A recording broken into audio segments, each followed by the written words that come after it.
In this edition of Campus Reports, Cristina Lovato gives us a look at the Democratic candidates vying for the 1st Congressional District seat. Also, Marian Anderson visits with an invaluable team who are stars off the field. Plus, Katisha Mercier takes us on a walk to Go Green. And Justin Goodrum goes to Johnson Field for music and fun at Fiestas 2008. I'm Janae Herrera. And I'm Jorge Hernandez. You're watching Campus Report.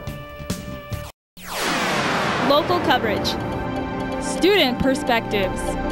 At the University of New Mexico. From the KNME studios, this is Campus Report. For the past 40 years, a Republican has held the New Mexico's 1st Congressional District seat, even though the district is made up of more registered Democrats than Republicans. The race for Congress has attracted many well-qualified candidates, but most of them are unknown. Cristina Lovato takes a look at the Democratic candidates fighting for their seats. At a Democratic forum sponsored by the Democratic Women of Bernalillo County, voters were able to see and hear from the candidates face-to-face. Candidate Michelle Lujan Grissom, former State House Secretary, says that events like this are beneficial because you get the chance to talk to real constituents. To talk to constituents about real issues. We work together about lifting our aspirations and identifying what's going to make a difference and securing a future for our children. If I were going to identify any aspect of campaigning that I think most candidates are somewhat disenfranchised with, is that you spend too much time probably raising money and not enough time doing this and talking to voters about what's important to them. The candidates running for public office can tell you how much work it takes getting your name out there. It takes asking strangers for their signatures, asking for money, and even getting kicked out of grocery parking lots. Candidate Robert Pidcock, an attorney here in Albuquerque, known as the rookie in the race, recalls one day when he was asked to leave a grocery store parking lot. But just to go up to somebody I don't know and ask them for something is really, really difficult. So I think I started at a neighbor's house. I've been thrown out of parking lots at grocery stores. I met some people that just said, you know, you even have to leave the parking lot in front of the entire shopping center. You can't be here. And at some point, I realized that, you know, you can't let people do that, that this is a requirement under the law. You have to be able to do it in a public place somewhere. I mean, you just have to be able to. For some experienced candidates, like former Secretary of State Rebecca Vigil-Giron, campaigning is merely a walk in the park. Well, I don't really find anything really difficult about running for public office because it gives me an opportunity to speak to people one-on-one. It also gives me an opportunity to understand what some of the issues are that are being debated out in Congress. And so learning the issues, because I'm not going to be an expert on everything, and I'm not going to pretend to be an expert on everything. Frontrunner Martin Heinrich believes that no matter who wins with the Democratic president, things will be easier in Congress. We need diplomacy again. If anything, in the Middle East, we need a diplomatic surge. And we've had a White House that hasn't been willing to talk to other countries. That's going to change with a Democratic president. We're going to have the policies at the House and Senate that are going to be able to move on to the president's desk and get signed instead of get vetoed. It's an opportunity for great change, the kind of change that only comes along once in a generation. At the forum, the candidates were asked where they stand on important topics. Here is what they had to say. When it comes to their position on the Iraq War, Heinrich said that the United States should never have gone to Iraq, and Congress needs to set time limits in the appropriation bills. Grissom said that there has to be a declaration that the war is officially over and that the U.S. needs to rebuild credibility to help fight threats in the Middle East. Pidcock said that the U.S. needs to end the war today and can support the troops best by bringing them home. Vigil-Giron said to pull out the troops as soon as possible, but being strategic is the key. When it comes to their position on immigration, Heinrich said that undocumented immigrants should pay fines and be channeled toward the legal immigration system. Grissom said that many industries in New Mexico profit from undocumented workers. To address immigration issues, legislation should focus on accountability of employers.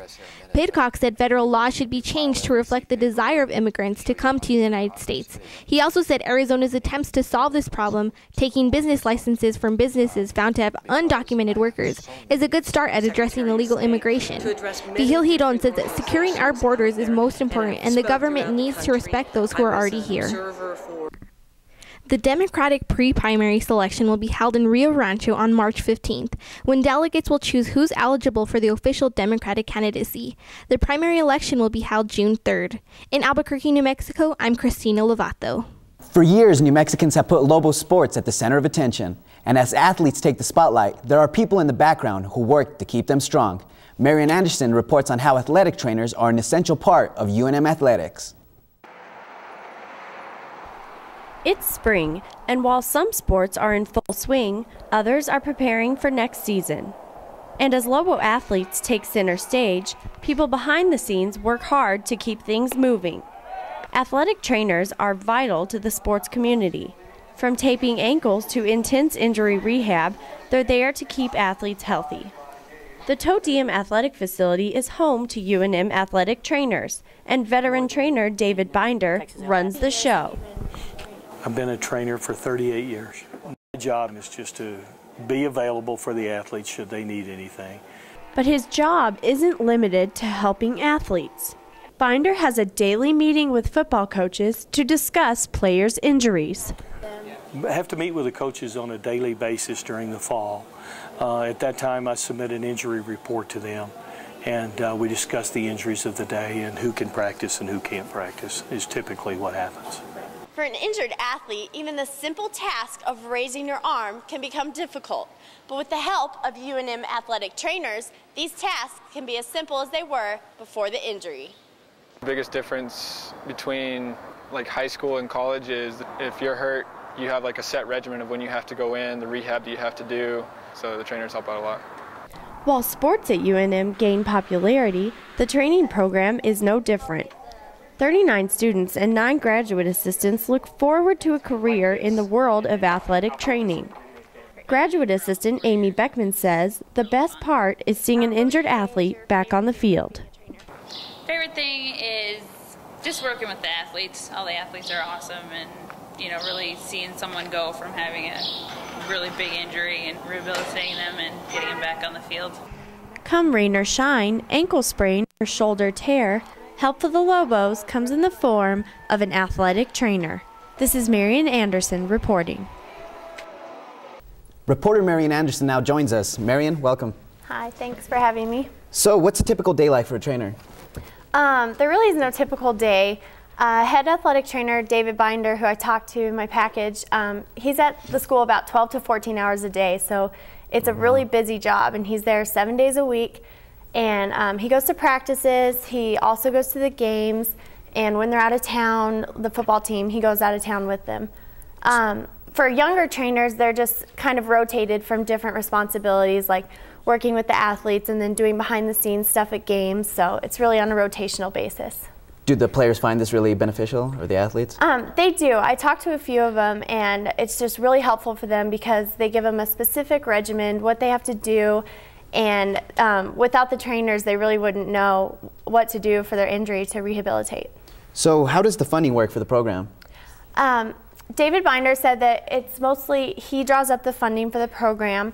He meets with other trainers that are head trainers for each sport, and they kind of come up with things that they need that year, and then they discuss it with the board, and the board kind of gives them funding according to that. Well, Marian, thank you very much. Thank you. Going green has been one of many political agendas during this election year, but how many personal agendas is it on? Katisha Mercier has a story on one individual who has made it his own responsibility to raise awareness on going green. While many may protest and rally to raise awareness for global warming, one individual is making changes one sandal at a time. 2 months ago, Martin Vossler left Los Angeles on foot to raise awareness about global warming. Starting from Los Angeles and headed toward Boston, Vossler made a pit stop in Albuquerque at the Alvarado Elementary School to teach the 4th grade class about sustainable energy.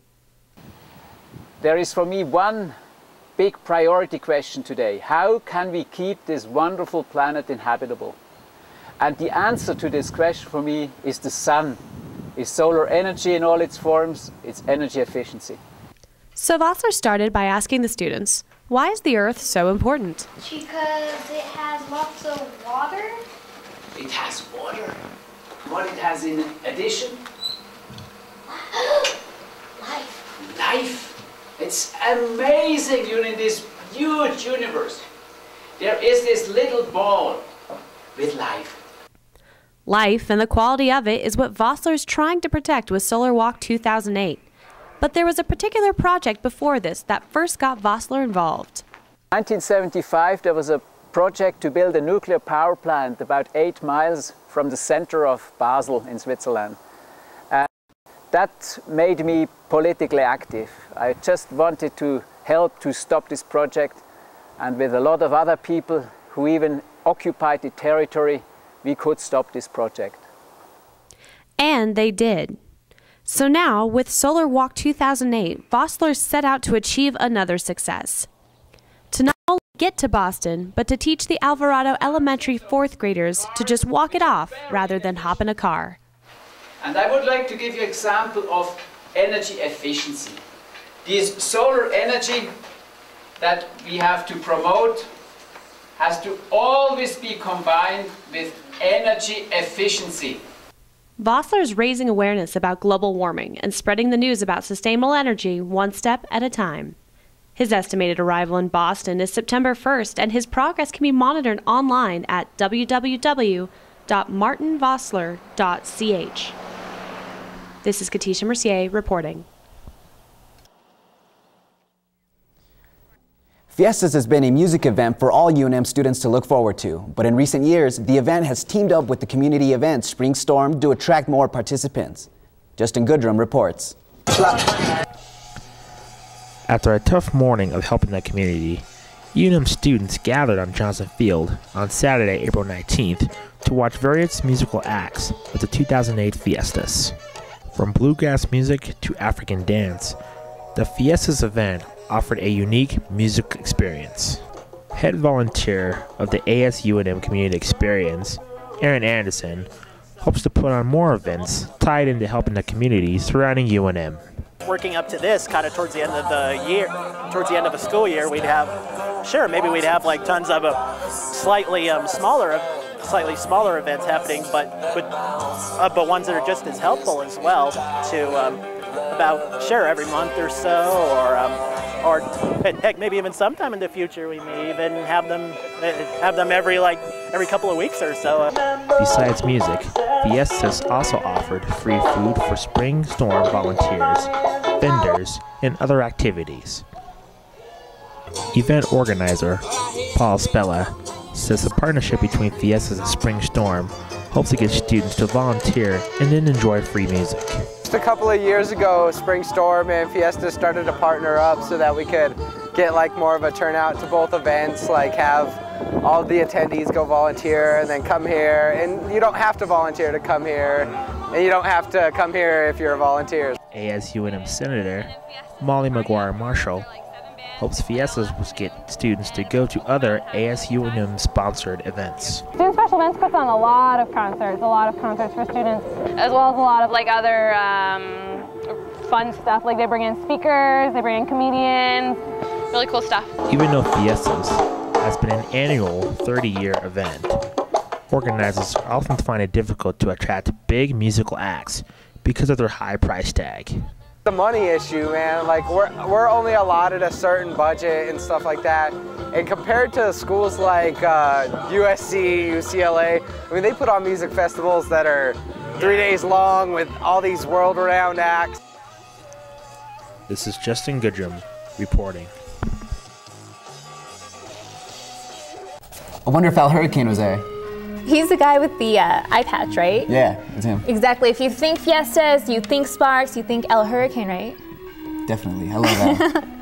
And that about does it. I'm Janae Herrera. And I'm Jorge Hernandez. Se cuidan.